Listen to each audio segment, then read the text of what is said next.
Olá, pessoal, muito boa noite a vocês que estão com a gente pelo IOSC Hospital Dia. Nós vamos iniciar a partir de agora um bate-papo muito especial sobre oftalmologia, dentro desse mês que é alusivo ao Mês Mundial da Saúde, que é o mês de abril.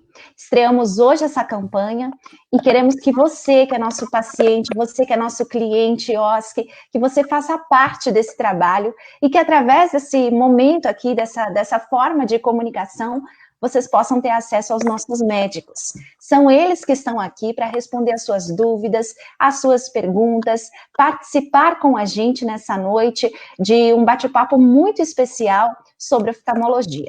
Na verdade, o coronavírus existe, mas existem muitas outras patologias, existem muitas outras questões de saúde que envolvem, né, os nossos clientes, os nossos pacientes. É por isso que a partir de agora a gente abre esse canal de comunicação com você de casa, para que você, de onde você possa estar, você possa conversar com eles, com os nossos médicos. Quero dar boa noite agora para o Dr. Luciano Sandrini, nosso oftalmologista. Boa noite a todos. Obrigada pela presença, Dr. Luciano. Doutor Cristiano Lago, muito boa noite a você. Seja bem-vindo à nossa live, à nossa transmissão. Boa noite a todos que acompanham. E Dr. Júnior Kukmainski, nosso parceiro IOSC, seja bem-vindo, Dr. Júnior. Boa noite a você. Boa noite. É muito bom estar com vocês aqui, que representam uma parte, né, do time de oftalmologistas do IOSC Hospital Dia. Doutor Luciano, para a gente iniciar um pouquinho, quero que você fale um pouquinho sobre o que o setor de oftalmologia dentro do nosso IOSC, como que ele trabalha, como que ele cuida das pessoas, e como que tem tantos oftalmologistas, né, que estão atuando no IOSC, grandes parceiros como o doutor Cristiano, como o doutor Júnior. Conta um pouquinho para a gente sobre essa estrutura.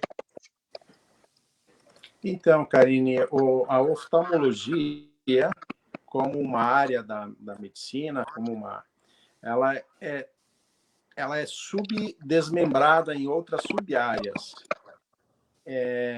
Então, tem campo para bastante colegas atuarem, né? Eu, por exemplo, faço a parte de segmento anterior, de córnea, o Dr. Cristiano a mesma coisa, o Dr. Júnior já faz a parte de retina. Aí temos colegas que fazem a parte de cirurgia plástica-ocular, que faz a parte de estrabismo, faz a parte de vias lacrimais. Então, a oftalmologia, ela tem mais de 10 sub-áreas dentro da oftalmologia geral. E por isso que, da subespecialidade, a gente não consegue mais abraçar todas as áreas. A gente tenta se dedicar a uma área específica dentro da oftalmologia. Muito bem, doutor. E devido a tudo isso, né, essa estrutura, a gente tem atendido muitos pacientes todos os dias, não é, doutor? Num ritmo normal. Ritmo esse que mudou agora nas últimas 2 semanas, doutor. E vocês, como oftalmologistas, têm atendido só casos de urgência e emergência, é isso? Sim, sim. Por determinação, inclusive, dos órgãos de controle, o Ministério da Saúde, o Governo do Estado, aconselhamento do Conselho Federal de Medicina e Conselho Regional de Medicina. Hoje, quarta-feira, está fazendo 2 semanas que a gente parou de atender consultas eletivas, mas as urgências a gente continua atendendo normalmente. O IOSC não fechou as portas. O IOSC tem uma recepcionista, o IOSC tem uma telefonista, em horário comercial, das 8 às 18 horas, inclusive em horário de almoço, o telefone está disponível para urgências. Muito bem. Doutor Cristiano Lago, você que é nosso grande parceiro, está conosco todos os dias no IOSC. Como é que tem sido essa experiência de viver o IOSC há quase 2 anos aí, doutor? Boa noite aos colegas, Karine, todos que nos acompanham. A experiência tem sido muito boa. O IOSC ele conta com uma estrutura, né, de ponta comparável com as melhores do país. Oferece todos os meios diagnósticos que a gente precisa, exames extremamente modernos, uma equipe muito capacitada, desde a recepção, passando pelo corpo de enfermagem, os médicos. Então, é uma experiência que tem sido muito gratificante, muito recompensadora por poder oferecer para os pacientes o que tem de melhor hoje na oftalmologia. Um centro cirúrgico com uma estrutura excelente, que oferece muita segurança para o médico e também para o paciente. Então, tem sido uma experiência realmente muito boa. Muito bem. Doutor Júnior, e você? Sempre presenteando o IOSC, né, dentro do trabalho que você desenvolve em parceria com o doutor Luciano, com os outros médicos, oftalmologistas. Como que essa experiência tem sido para você, essa experiência IOSC, doutor Júnior? Para mim tem sido ótimo. No IOSC eu consigo encontrar as condições para poder fazer o melhor, em termos de tecnologia. O que se encontra fora do país, a gente consegue ter à disposição. Então, eu fico feliz e tranquilo também em poder desempenhar o melhor, porque o ambiente que colabora, nos proporciona isso. Muito bem, muito bem. Bom, agora a gente vai abrir, então, o nosso espaço, né, com o foco relacionado ao mês mundial da saúde, né, e abrindo essa nossa série de lives, estaremos ao vivo todas as noites aqui com os nossos médicos que atuam dentro do corpo clínico do IOSC, pediatria, alergia, neurologia, dermatologia, cardiologia, e as pessoas poderão fazer perguntas para a gente. Então, você que está nos vendo agora pelo Facebook do IOSC, comece a fazer perguntas relacionadas à oftalmologia aos nossos médicos, tá certo? Eles vão poder esclarecer, tem questão de lente de contato, glaucoma, né? Os doutores podem nos ajudar aí com alguns temas também, que você pode nos ajudar fazendo as suas perguntas. A intenção a partir de agora é que você tenha acesso aos médicos, né? Já que esse acesso, né, doutor Luciano, está um pouco restrito por conta das urgências e emergências, os pacientes e clientes continuam com dúvidas, né? Até o fato da lente de contato, um olho seco, enfim, doutor. Quero saber de você agora, doutor Luciano, quais são as queixas mais comuns dentro da área da oftalmologia no dia a dia do consultório? Explica pra gente. Eu acredito que a imensa maioria dos nossos atendimentos acaba se fazendo por necessidade visual. A maior parte dos pacientes nos procuram para algum erro refracional, ou seja, para necessidade de óculos, ou os que não usam óculos, ou os que usam e querem atualizar o grau. Dentro de um universo de 100 pessoas, eu acredito que 90 acaba procurando o oftalmologista pelo uso do óculos. E uma coisa curiosa é que a oftalmologia faz muita prevenção das patologias oculares. Muitos que acabam indo para trocar a receita de um óculos são diagnosticados com problemas que poderiam ser potencialmente graves, de levar à cegueira, à perda da visão, se não diagnosticado. Exemplo disso é o glaucoma, a retinopatia diabética, que assola um percentual significativo da população. Muito bem. Em uma entrevista que nós fizemos... Oi, doutor. Em uma entrevista que nós fizemos há algum tempo, o doutor falava para a gente que os olhos envelhecem, né? Isso é verdade, doutor? Nós deveríamos consultar um oftalmologista com regularidade, com frequência? Com certeza. A Organização Mundial da Saúde recomenda uma consulta anual a partir dos 40 anos de idade. Da mesma maneira que toda criança em idade pré-escolar deveria ser examinada. Toda criança, começando inclusive pelo exame do recém-nascido, que no sul do país a gente está conseguindo fazer com muita frequência. Deveria ser a realidade do país inteiro. O exame ao recém-nascer, depois a 1 ano de idade, aos 7. Na adolescência também é um marco, geralmente, para as miopias e astigmatismos leves, começam a aparecer nessa época. O ceratocone, que tem muito na nossa região, é diagnosticado de uma maneira precoce, em torno dos 10, 12 anos de idade. Enfim, a oftalmologia ela é revestida de procedimentos preventivos, profiláticos, O médico acaba descobrindo a doença antes do paciente. Ou seja, o sinal, que é o que o médico vê, muitas vezes na oftalmologia vem antes do sintoma, que é o que o paciente sente. Certo. Aos nossos colegas, doutor Cristiano, quer complementar algo em relação ao que o doutor Luciano, a essa experiência que o doutor Luciano divide conosco? Pode falar.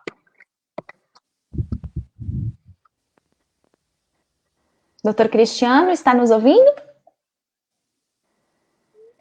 Sim, sim. Bom, vamos seguindo aqui. Nós temos uma pergunta, doutor Luciano, doutor Júnior, da Bianca Rampazzo. Boa noite. Visão dupla é uma anomalia oftalmológica ou neurológica?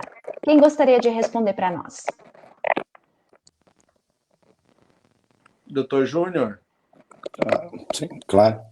Então, pode ser uma anomalia. A diplopia, que a gente chama de visão dupla, pode sim ser uma anomalia oftalmológica e também neurológica. Então, o paciente com visão dupla tem que ser investigado. Do ponto de vista neurológico, é algo assim sério e geralmente a gente investiga com exames de imagem. Tem que se descartar algumas doenças graves, como tumor, sangramentos. E uma vez isso descartado, a gente pode considerar as outras causas oftalmológicas. Quando é oftalmológica, a gente consegue, às vezes com cirurgia ou com óculos, corrigir. Muito bem, muito obrigada pela resposta, doutor Júnior. Dentro do IOSC, doutor Luciano, a gente consegue resolver, como o doutor falou, vários problemas de visão, né? Na verdade, a pessoa chega com algo, é diagnosticada e tem vários parceiros para atender. Dentro desse trabalho, doutor, qual seria a sua especialidade para que a gente possa esclarecer melhor para as pessoas? Então, eu me dedico à área que nós chamamos em oftalmologia de segmento anterior. É a área que cuida basicamente da parte anterior do olho, ou seja, transplantes de córnea, cirurgias de catarata, implantes de lente intraocular, correção de erros refrativos, os pacientes que gostariam de tirar o óculos, fazer uma cirurgia para não usar mais nada. Essa é a parte do médico, do oftalmologista que faz segmento anterior do olho. Muito bem, muito Já bem. o doutor Júnior, que está nos ouvindo, ele se dedica à parte posterior, ou seja, são áreas, o doutor Júnior pode falar um pouquinho mais da área dele, mas são áreas que se complementam. O doutor Cristiano também, que está com a gente, faz a parte de segmento anterior. Doutor Júnior, quer complementar um pouquinho da sua especialidade? Então, na verdade, eu não ouvi bem exatamente, mas complementar em relação ao quê? Falar da retina? Isso, da parte de retina, para que a gente possa entender, né, o que possivelmente o doutor faz dentro dessa área, como que pode ajudar as pessoas. Claro. Então, na parte de retina, uma coisa que preocupa muito a gente é a retinopatia diabética. Como o doutor Luciano comentou antes, o paciente pode, às vezes, não sentir nada, não ter sintomas, e é no exame de rotina que a gente avalia e consegue classificar o problema e tratar quando necessário, mesmo antes do paciente perceber algo. Então, algo que a gente tem que estar sempre ter em mente é que o paciente diabético tem que estar atento ao controle glicêmico, a fazer a sua avaliação oftalmológica. Saindo do diabetes, tem tantas outras coisas, retina, por exemplo, a toxoplasmose é muito comum também na nossa região, que é uma infecção, que dão sintomas, olho vermelho, visão embaçada. Então, tem coisas que a gente não pode banalizar. O paciente está com o olho vermelho, a visão está embaçada, vai passar. Não é bem assim. Então, as uveites, né, que a gente fala, a gente tem que estar atento, e é só no exame oftalmológico que a gente consegue fazer o diagnóstico e tratar. Muito bem. Muito obrigada pela explicação, doutor Júnior. Temos um comentário aqui da Sinara dos Santos. Boa noite, eu me chamo Sinara. Quero aproveitar a live para agradecer ao doutor Luciano por ter me operado, né? E estou ótima. Isso já faz 19 anos. Doutor Luciano, já que a Sinara cita a questão das cirurgias, né? As cirurgias para todas as áreas do olho, explica melhor para a gente essa questão das cirurgias. A cirurgia oftalmológica é um campo imenso, um campo vasto. Não conseguiria nem enumerar quantas cirurgias existe na tabela da CBHPM, no Código Internacional de Doenças. Mas eu acredito que tenha mais de 100, 200 cirurgias oftalmológicas que se faz no dia a dia. E cada uma para um propósito específico, cada um na sua sub-área. O pessoal que faz glaucoma acaba tendo lá 10, 15 modalidades no mínimo de cirurgias antiglaucomatosas. Quem faz a parte de segmento anterior é a mesma coisa, o transplante de córnea, como nós comentamos, a cirurgia de implante de lentes intraoculares premium, a cirurgia refrativa para miopia, para hipermetropia, astigmatismo.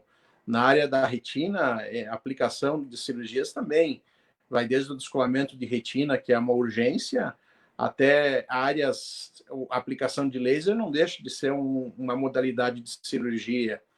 A injeção intraoculares de medicamentos, de fármacos, para proteger doenças degenerativas, também não deixa de ser uma cirurgia.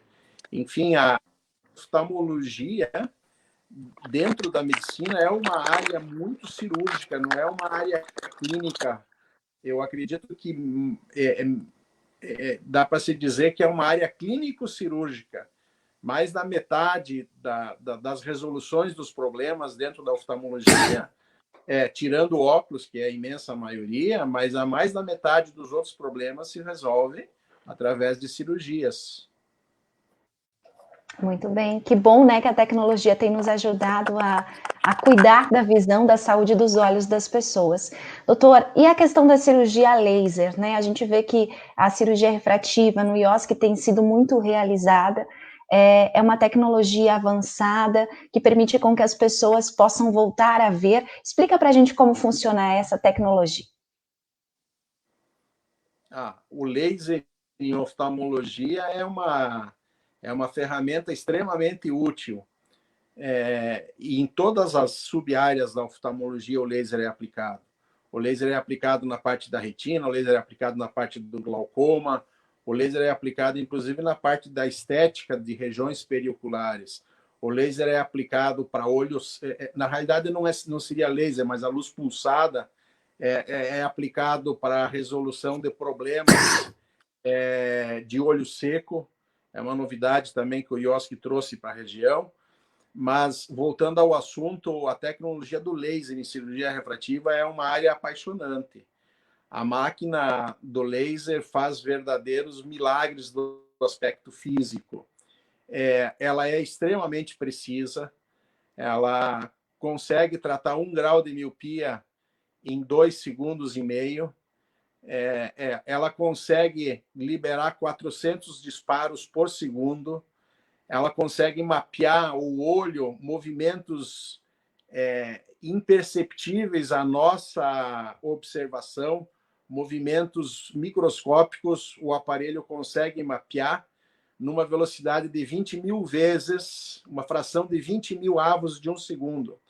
E o tempo de resposta é de 10 milissegundos. Então, são coisas que a gente tem dificuldade de imaginar isso no mundo físico. Quando a gente fala em milissegundos, em 20.000, uma fração de 1 sobre 20.000 avos de segundo, são coisas muito complicadas da gente entender. E cada disparo que o laser dá são 900 micras, e um disparo desses 400 disparos por segundo, um disparo cai exatamente no ladinho do outro com extrema perfeição. Então, é o resultado da ciência, é o resultado de anos de pesquisa. A engenharia alemã nos ajudou muito nisso. Tem muitas peças nesse aparelho que vem de Israel. Enfim, a oftalmologia, no século XXI, ela acaba nos orgulhando de tantas coisas tecnológicas, tantas pesquisas que tem. E é uma coisa extremamente grata. A gente vê uma pessoa com 4, 5, 6, 8 graus de miopia, pessoas que tinham uma dependência completa, inclusive para tomar banho, coisas que a gente não consegue imaginar. O que é a pessoa precisar de um óculos para encontrar um vidro de shampoo no box. Pessoas que não têm o foco, a menos foco de visão, tudo borrado acima de 5 centímetros de distância. Não consegue ver o rádio-relógio no lado da cama. E de uma hora para outra, uma cirurgia feita com gotas de colírio, cirurgia uma recuperação extremamente rápida, a pessoa faz numa sexta-feira e na sexta-noite está enxergando. Então, é uma realidade oftalmológica que nos deixa felizes que essas coisas todas tenham na nossa área, né? E acessíveis para as pessoas, né, doutor? Porque voltar a enxergar ou ver com uma qualidade de novo, ou ver pela primeira vez com qualidade, com certeza deve ser gratificante a vocês que são médicos e a equipe de enfermagem que vive isso ali na prática, né? Ver a transformação acontecendo. Não tenha dúvida. É gratificante a todos nós, né? O pessoal de apoio também nos dá uma ajuda imensa. É verdade. O doutor Cristiano comentou, a tecnologia diagnóstica também é uma coisa, eu não sei como a gente fazia, eu já vou para 30 anos de formado em oftalmologia, e eu não sei como a gente fazia oftalmologia 30 anos atrás, é tudo diferente do que é hoje. Ela era muito mais intuitiva do que assertiva, como é hoje. Hoje a gente tem dúvida de alguma coisa, a gente tem o exame específico para nos confirmar essa dúvida. E isso é uma coisa que nos dá muita segurança. Muito bem. Doutores, temos uma pergunta da Letícia, que diz o seguinte: cirurgia de miopia, quando ela é indicada e a partir de qual idade? A miopia, existe um certo consenso que a gente não deve operar olhos pessoas abaixo de 21 anos de idade. Então, o ideal é a gente operar pessoas com 21 anos ou mais, com o grau estável por 12 meses ou mais, e que tenha saúde ocular no aspecto de córnea, que tenha uma córnea com uma determinada espessura, porque o laser ele vai fazer um torneamento a laser da córnea, ele vai mudar a superfície da córnea de acordo com a necessidade. O grau do óculos vai ser passado para a superfície do olho através de mudanças na curvatura da córnea.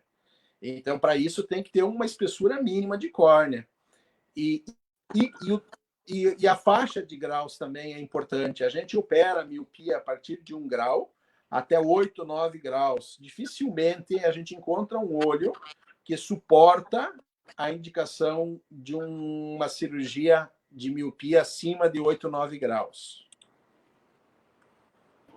Muito bem. Doutor Cristiano, o doutor Luciano acabou de nos responder uma questão de cirurgia de miopia, né? O doutor quer fazer alguma contribuição também em relação à sua experiência nessa questão, doutor Cristiano? Desculpa, por problemas técnicos não consegui participar, acompanhar a resposta inteira, mas pelo que do que o doutor Luciano respondeu, só acrescentar, né, que é uma cirurgia hoje em dia com ótimos resultados, né, se aplica tanto a miopia, hipermetropia, astigmatismo, presbiopia, que é a vista cansada. Então, é uma cirurgia que hoje em dia tem ótimos resultados, uma recuperação que costuma ser bastante rápida, um resultado muito bom. Então, hoje em dia é uma cirurgia bastante segura na prática oftalmológica e muito gratificante. Muito bem.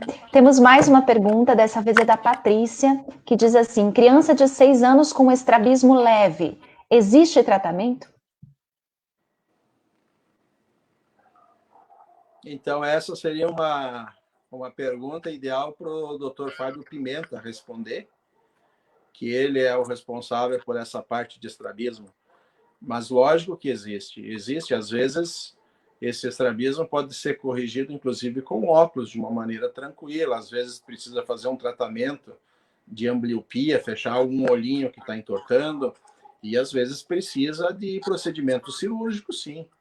O ideal é a Patrícia levar essa criança de 6 anos ao oftalmologista para que ele possa examinar e saber qual que é a melhor conduta a ser feita para ela.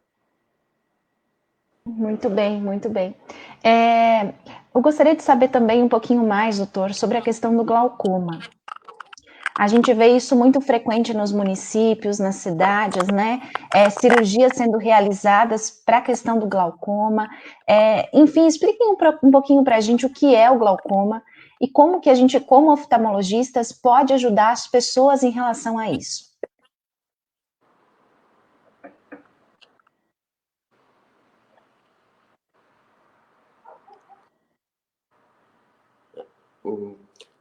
O glaucoma, então, é uma lesão no nervo óptico causada por diversos fatores, né? Então, é uma doença multifatorial. Mas o que se conhece hoje em dia é que o principal fator que pode ser tratado, que pode ser alterado pelo médico, é a questão da pressão intraocular. Então, basicamente, é a lesão no nervo óptico causada por uma alteração, um aumento da pressão intraocular, entre outros fatores. E é uma doença muito preocupante, porque na grande maioria dos casos é uma doença silenciosa. Então, o paciente só vai ter sintomas dela, só vai perceber que alguma coisa não está adequada com a sua visão nos estágios mais avançados da doença, que aí o tratamento e o resultado disso tudo acaba sendo até um tanto limitado. E a grande maioria dos casos, então, o diagnóstico, que é a parte essencial do tratamento do glaucoma, é exatamente um diagnóstico precoce, ele acaba sendo feito, na grande maioria dos casos, em consultas de rotina. Então, naquela avaliação periódica, como o doutor Luciano comentou anteriormente, que é recomendada pela Organização Mundial de Saúde, uma avaliação anual.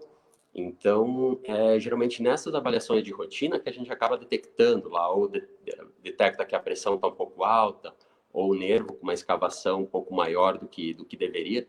Então, é nesses casos que a gente vai fazer o diagnóstico do glaucoma e, a partir daí, iniciar o tratamento, que na grande maioria dos casos é feito com o uso de colírios e potensores, que são chamados, né? Então, colírios para baixar a pressão do olho. E, numa grande minoria dos casos, até uma necessidade de cirurgia, ou hoje em dia existem procedimentos a laser que também contribuem nesse controle da pressão intraocular. Mas, basicamente, é uma doença com danos irreversíveis ao nervo óptico, que necessita de um diagnóstico, um tratamento nas fases iniciais da doença, e o diagnóstico é feito geralmente em consultas de rotina. Então, por isso da importância de avaliações periódicas, um dano irreversível ao nervo óptico que venha trazer problema maior de visão no futuro. Alguém mais quer complementar? Não? Bom, temos uma pergunta de uma colega, né, médica do IOSC. Com que idade vocês indicam a primeira consulta de rotina com oftalmologista? Criança assintomática. Quem gostaria de responder? Doutor Júnior?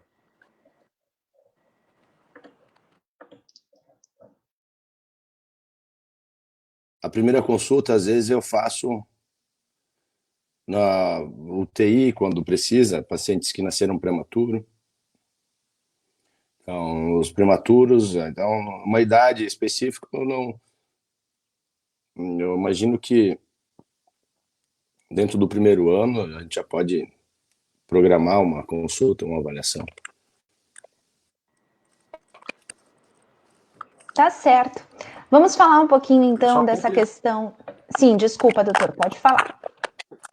Complementando, o doutor Júnior, a preocupação dele estava mais focada ali em retinopatia da prematuridade e acredito eu, né, na primeira infância. E como ele comentou, lá pelo primeiro ano de vida, a gente já consegue fazer um exame legal. Mas não esquecer, complementando não esquecer de fazer uma consulta na idade pré-escolar, para aqueles paciente que não tem sintoma nenhum. Nessa fase, a gente pega alguns erros refracionais que apareceram com o passar do tempo.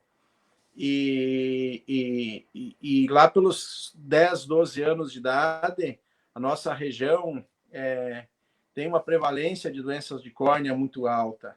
Então, eu acredito que também uma outra consulta oftalmológica aos 10 anos são bem-vindas.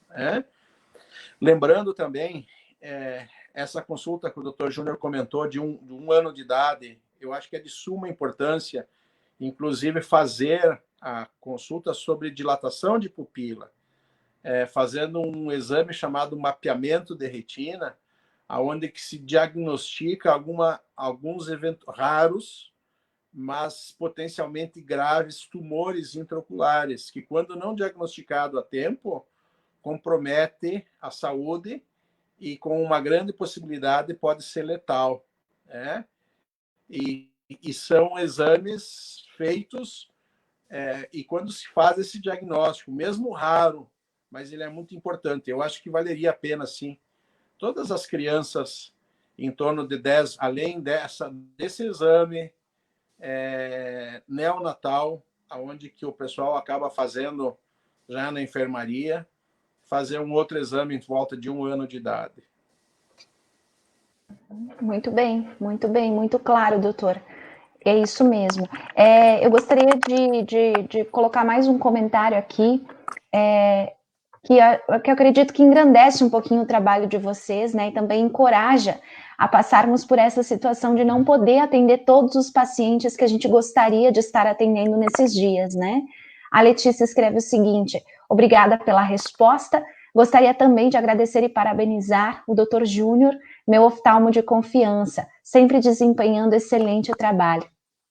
Dr. Júnior, para você esse reconhecimento. Muito obrigado.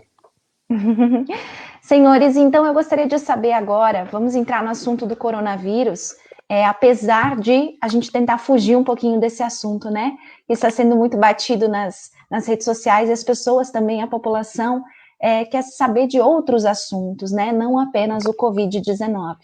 Como que essa doença afeta a questão da oftalmologia? Por que ela preocupa a oftalmologia? Eu gostaria de entender quais patologias estão relacionadas à questão da oftalmologia que complica um pouquinho mais no coronavírus. Gostaria de ouvir vocês, doutores. O coronavírus, existe um encarte científico da Academia Americana de Oftalmologia, onde que eles relatam uma série de casos que o coronavírus abriu o quadro clínico por um quadro de conjuntivite viral. Como esse vírus tem tropismo pelas mucosas, muitas vezes o quadro começa através do olho. Mas não é o digamos assim, o mais frequente. Mas para você ver que o olho ele faz parte do organismo humano. O problema que eu vejo hoje do coronavírus na oftalmologia é exatamente a paralisação de todos. As pessoas que poderiam estar sendo consultadas nessa fase e que não estão isoladas em casa. Algumas patologias que poderiam estar sendo diagnosticadas, acaba o paciente confinado em casa. Isso, logicamente, não estamos entrando no mérito do ficar isolado ou não. Nós estamos constatando que é um fato. O paciente em casa ele não consegue ter acesso à medicina, se bem que as urgências, como nós comentamos, as urgências, os casos graves estão sendo atendidos. Então, no meu entender, o coronavírus ele afeta toda a cadeia como um todo. A parte oftalmológica, o paciente oftalmológico não está de fora disso. A nossa preocupação quando voltar, eu acredito que a semana que vem a gente já volte, a nossa preocupação é com os meios preventivos lá dentro do IOSC. Nós temos um fluxo de entrada de pacientes, de saída de pacientes. Pacientes são averiguados, todos os pacientes que chegam na recepção já é visto a temperatura. Obrigatoriamente o paciente tem que higienizar as mãos e passar álcool gel. Logo em seguida, o paciente coloca a máscara no rosto, ele está orientado a não tocar em nada. O agendamento de todos os nossos pacientes está se fazendo uma agenda bem espaçada para que não aconteça, para que não ocorra atraso de consulta, para que evite o menor possível aglomerado de pessoas. As pessoas sentarão em poltronas com afastamento social recomendado pela Organização Mundial da Saúde. Enfim, todas essas coisas é preocupação nossa, preocupação técnica e pertinente, necessária. Agora, estamos à mercê de como as coisas vão andar nesses próximos dias. Tudo relacionado a coronavírus, tudo, exatamente tudo é novidade, não tem nenhuma verdade. Como nós estávamos comentando antes com a Karine, antes do live, a Organização Mundial da Saúde, até poucos dias atrás, estava falando que máscara não. Hoje, mudaram o foco. Eu também, a minha percepção é que máscara, ela pode ser, ela não, de repente, ela não seja efetiva em 100% dos casos. Mas se ela for efetiva em 60% dos casos, é 60% de vantagem para quem está usando máscara.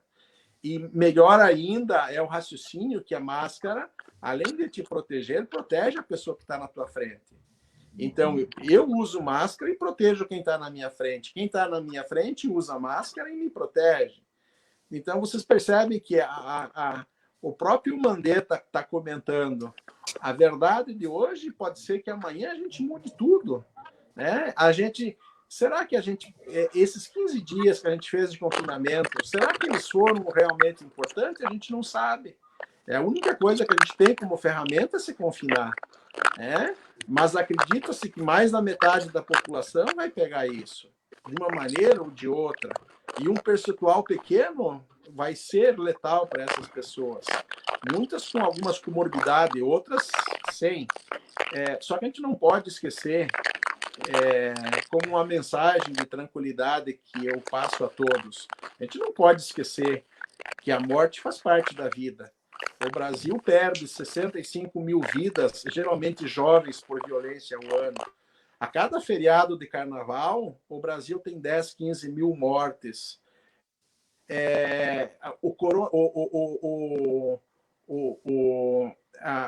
Agora me deu branco aí, mas enfim, o dengue, a chikungunya, está matando gente. A tuberculose é uma coisa que mata, e mata mesmo, principalmente em países pobres. A tuberculose mata muito mais num mês do que a dengue do que o coronavírus vai matar nesse surto. E por que a gente está tão alarmado? Eu acho que é justamente pelo fato da novidade. E por a gente viver num mundo conectado, né? A pessoa teve uma pneumonia em final de novembro da China e em janeiro o mundo inteiro já estava sabendo disso. E só não soube antes por algum interesse particular do governo chinês. Então, no mundo que a gente está, é fácil as pessoas se preocuparem. Mas tem muita mais coisas que matam além do coronavírus, não tenha dúvida. É isso aí. Inclusive Fome a crise econômica, mata. Né, doutor? É isso aí. A fome também mata. Para a gente concluir essa nossa live, já estamos há quase 1 hora aqui conectados, pouquinho menos, mas agradecendo já desde cada um, né? A gente quer saber um pouquinho agora sobre a retomada dos trabalhos, doutor Luciano, doutor Cristiano, doutor Júnior, né? Nos consultórios do IOSC, enfim, nos trabalhos de vocês. Quem que deve procurar atendimento assim que a retomada for liberada, porque a gente tem recebido muitas ligações e pessoas que têm a necessidade da consulta oftalmológica, mas não pode ser atendida. Então, quem que deve procurar a partir do momento que liberar por conta dessa questão de risco? Bom, eu acho que a gente vai se basear nos preceitos e recomendações do Conselho Federal e ele de Medicina, e ele vai estipular e está nos orientando com relação a essas normas na volta do atendimento, o espaçamento entre as consultas, o uso dos EPIs. Então, tudo está se montando, se construindo para que volte a atender. E acho que todos que precisarem a gente vai atender, porque não há por que não atender, só que de uma forma mais, mais tímida. Mas os atendimentos vão ser agendados normalmente. Muito bem. Mais alguém quer fazer alguma consideração sobre essa retomada, doutor Cristiano, doutor Luciano? Agora voltou só que deu um corte no início da sua pergunta, Karine. Sim. Quer fazer mais alguma consideração em relação a essa retomada dos trabalhos? Aproveito para perguntar, doutor Luciano, sobre as cirurgias, porque tem cirurgias que são permitidas nesse tempo? O nosso hospital aqui da Unimed não está fazendo cirurgias eletivas, mas a gente não pode esquecer que cirurgias eletivas abdominais são muito mais agressivas, cirurgias torácicas são muito mais agressivas do que cirurgias oftalmológicas no aspecto de comorbidades, de pós-operatório. As cirurgias oftalmológicas geralmente têm uma recuperação a nível ambulatorial.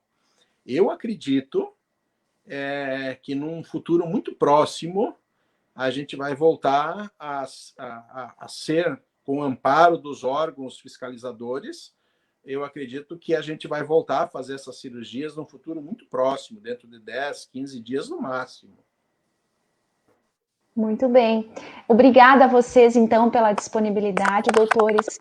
Se nós tivermos perguntas em relação às áreas, diferentes áreas da oftalmologia, nós estaremos encaminhando para vocês. As pessoas estão participando, estão parabenizando vocês, agradecendo pela disponibilidade de cada um em auxiliar com a informação.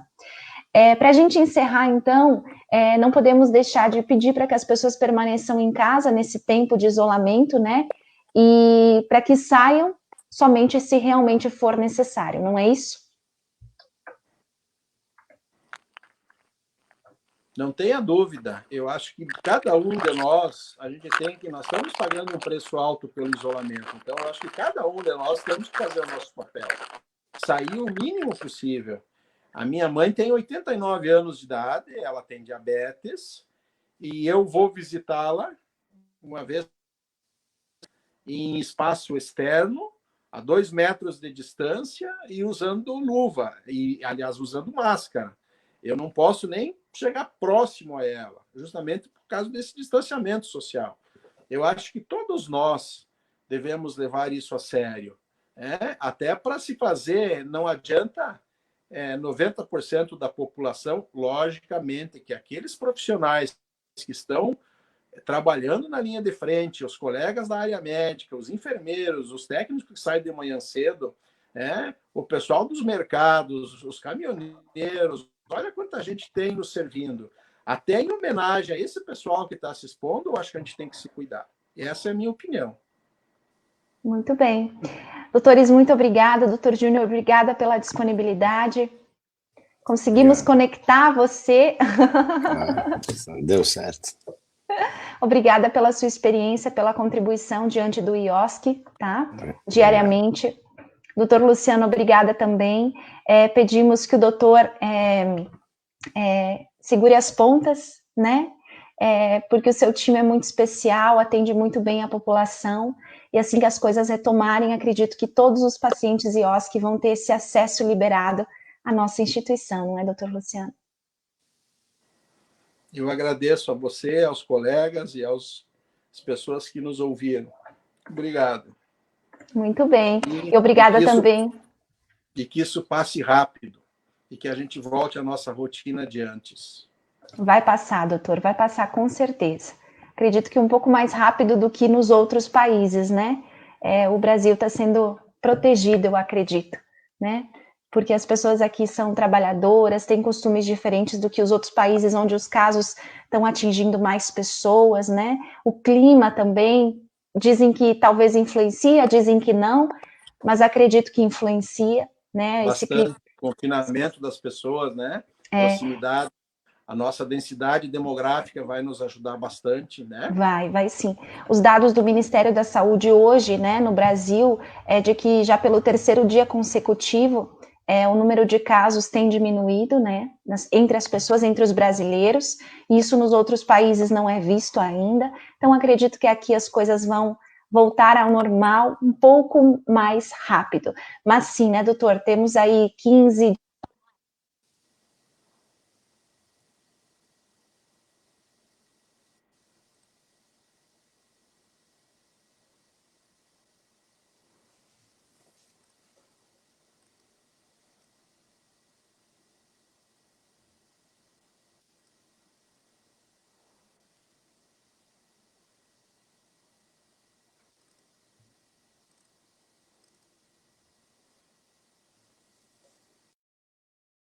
diretamente aqui do canal do IOSC no Facebook.